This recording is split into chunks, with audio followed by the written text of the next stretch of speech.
Folks, how you doing? It is Tony Walls here from the Professional DJs. I actually wanted to answer a few questions. There's a lot of, sorry, let me just put this wee phone down. There's a lot of questions that brides and grooms would kind of ask over and over again in messages, which is absolutely fine because, listen, if you've got something on your mind and you're needing to ask it, get it out there. Ask as many questions as you need. But I'm sitting in my studio. Excuse the absolute state of me. I've been in here working away doing pro DJ stuff for the Wedding Hub NI, which is another company that I run with my two business partners. So I'm just sitting in the studio, and I guess I wanted to kind of show you how much I love music and how much it's a big part of my world. Because I suppose if you're going to book a DJ for your big day, you'd like to know a wee bit about them. So I've been DJing since I was 12 years of age. I'm now over 40. So if that gives you a wee bit of an idea. Started doing the weddings and stuff started doing parties and stuff when I was in my 20s. And kind of just the parties naturally progressed into, you were doing someone's birthday parties or christenings or whatever it was. And then all of a sudden one of them were getting married. It's Tony, can you do a wedding for us? And it kind of just naturally progressed into the weddings from that method. And that's kind of where I've been for the last 20 odd years, really, working in the wedding industry, doing weddings and stuff. I would say we're probably one of the most experienced wedding companies in the country.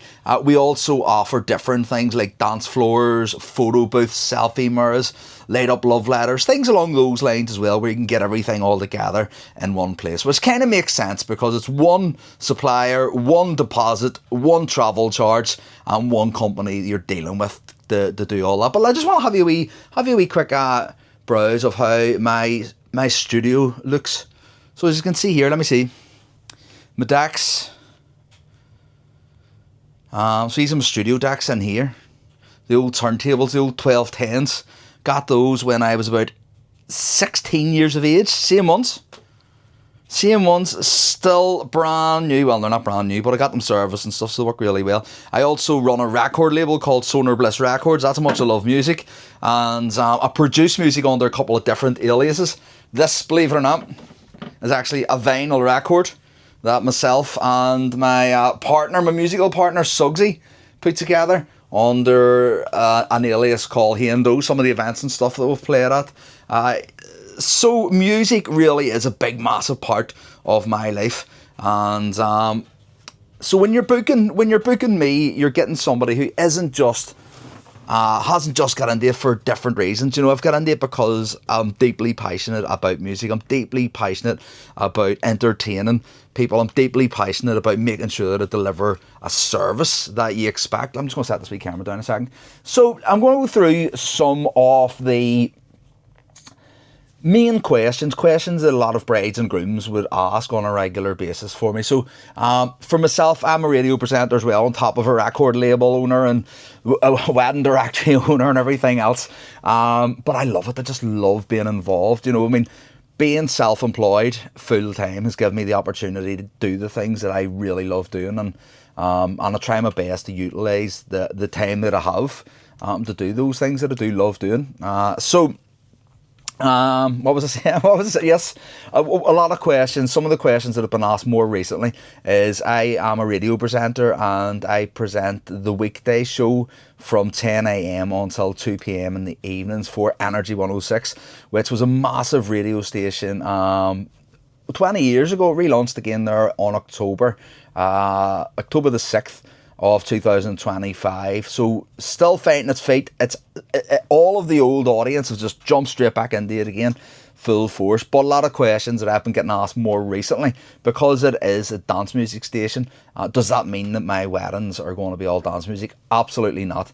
I would say dance music obviously is where I'm really passionate about. It's where I produce music. It's the record labels I run. It's the events that I DJ at as well when I'm not doing the kind of the party wedding DJing. But it's not what I would play at a wedding by any stretch of the imagination. I would say my favourite genres of music would probably be Motown, to be honest with you.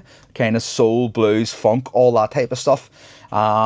Favourite decade of music, apart from like the 90s and dancey stuff, would be the 70s. I love my 70s music, I really, really do. And even during lockdown, I ran an online Monday show called Motown Mondays, where it was all just Motown music and blues and soul, and there was a lot of people who would have gotten in contact and we were messing each other, having a bit of banter and stuff, probably more to keep me sane than anything else, you know. But so as far as music's concerned, I would say my music knowledge is extensive. My music taste is eclectic. I love a bit of everything, and I do mean literally everything. So regardless of whether you're kind of more into maybe you're into your gothy stuff, maybe you're into your dancey stuff, maybe you're into your kind of 80s, 90s, whatever it might be, I have got the experience of playing all of those ranges of music. Let's see, what other questions have we got? What is your style and experience with weddings like ours? So kind of asking the vibe and stuff. It's hard to kind of critique yourself almost. It's hard to critique yourself. But I would say if I would be a big presence in a room. I'm very comfortable on a microphone.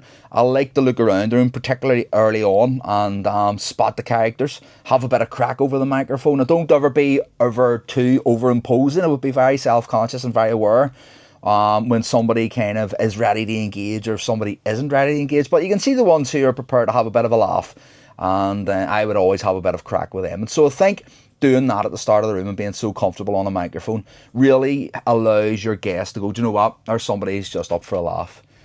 They're not going to take things too seriously. They're not going to rip into anybody to the point where they're embarrassing them. So it creates a lovely plateau, a lovely atmosphere in the room right away. And I like to set that tone right from the get-go. So my approach is always very relaxed, but I think relaxed and approachable. But I think through doing that, it kind of communicates and connects well with the room. And whether it's somebody, whether it's your granny or your niece, you know, everybody's going to want to get up and dance, and I've got the music experience to be able to do that. Another question, do you handle music requests? Absolutely, 100%, no problem at all. In fact, I think nowadays with the likes of Spotify, Brides and Grooms would send me a Spotify playlist. They can ask their friends and family also to add to that playlist, so everybody's requests are in there. Now, what I would say is I would never recommend asking me to stick rigidly to the songs that are in that playlist. Listen, if that's what you want, of course, and that's what you're paying me for, there's no problem there at all. But I would use it as a guideline of the type of music that you, your partner, or your guests enjoy. And then I would obviously go in and use that, but also use my own knowledge and my own experience to pick songs at the right time for the right people, and making sure that everybody kind of gets their own songs and the music that they enjoy heard. So definitely request, no problem at all. Recommend sharing the Spotify playlist, like I say, just as a guideline. I have all of the music already, which I've collected over the years on my own system. But I would use the Spotify playlist then as just kind of really a guide, and I go and find the songs that I can mix in through my own equipment. Do I act as an MC? I do and I don't. The word MC, I mean, when someone's walking into a room, coming in for their meals, that would be an MC. You know, when you're doing the speeches and you're handing the microphone to the different people in your wedding party, that would be an MC. Introducing your first dance, that would be an MC. So yes, to an extent, I do MC. More and more people, loads of my own brides and grooms, have been asking me if I do after meal entertainment, and I have to be honest with you, it isn't something that I have ever done, but it's something that I may consider in the near future. If I do, you'll be the first person to know, and if that's the case, I will be there to do the big entrance and all the rest of it, you know. So we'll see how that one goes. What equipment do you provide, and do I have a backup plan? Absolutely. My van has got my B equipment in there at all times. I've always got stuff with me in case anything ever goes wrong. You absolutely have to. The equipment that I have is literally the best equipment that you can buy, as far as the speakers are concerned, as far as the mixing desks are concerned, as far as the lights are concerned. It really is top of the range, best sound stuff that I could find through months of research. No expense was spared when it comes to my DJ setup, making sure I've got the right sound and lights for every room. Then do you just read the room and keep guests dancing? That's the main reason people will book me. Like I say, I've been doing this for 20 odd years. And I think over those 20 years, yeah, you develop a skill. It's, how could you say it? When I walk into a room and I'm DJing and things aren't on course, you feel it. It's so weird. But I guess in your own job that you've been doing for years, you probably have a similar type of thing that you connect to. When I'm DJing and I'm sitting in a room full of people, whether it's 30 people or whether it's 300 people or sometimes thousands of people, whatever it is, you get to feel the vibe. You feel the vibe and it's tangible and it's real, and you know when something isn't right and it's not clicking. But on the other note, when something is right and when it is clicking, the magic that you feel in the room is insane. There's this kind of weird moment where you just know you've got everybody. You just know the music's right. You know the crowd. You know where it's going to go. You know where it's going to flow. You can kind of already predict what you're going to be playing in the next 10 songs. You just get it. It doesn't happen all the time. You know, most of the time you have to work a room out, and that there is, I think, what most people, when you talk about a DJ's experience, that's what you're getting.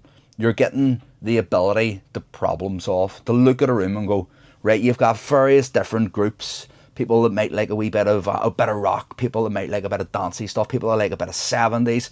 You know, you have a wide range of people who like different types of music, and it's my job to ensure that each of those people get a part of the night that's theirs, that they can enjoy themselves. You know, I mean, I would say I probably really enjoy the dancier stuff later on in the night. That's kind of where my background is, playing in nightclubs and stuff like that. But again, like I say, I love all the Motown in the early part of the night, and the 70s and the classics. And so, yeah, I think the big thing there is being able to read a room, being able to connect with the room. So definitely. One of the things that I will say is, because we have been in the wedding industry for so long, a lot of our bookings do come from recommendation. People who have been at our parties, brides and grooms that have booked us, and maybe their family or friends are getting married and they're recommending our services. So we do get booked up to 3 years in advance. Our main peak dates would kind of be between April. It starts getting busy in April, and then that sees us right through until October. The rest is just a blur in between. Honestly, it can sometimes be 4 or 5 weddings a week. It gets absolutely crazy, which we'll love, don't get me wrong. But what I would really recommend, and my top tip is, if what I'm saying and what you see from our socials, from our website, from our online presence resonates with you, and you think, you know what, Tony sounds like the sort of person that we would like to have at our wedding, drop me a message as quick as you can, because there's nothing worse than brides and grooms who have been watching your socials for a while, and then they do get in contact and they've just missed out on their booking because they've left it a bit too late to get their deposit across. So there's a bit about me. Totally obsessed with dance music. It's everywhere around me. It's my whole life, as you can see. So yeah, if you need wedding entertainment, I would love to be a part of your big day.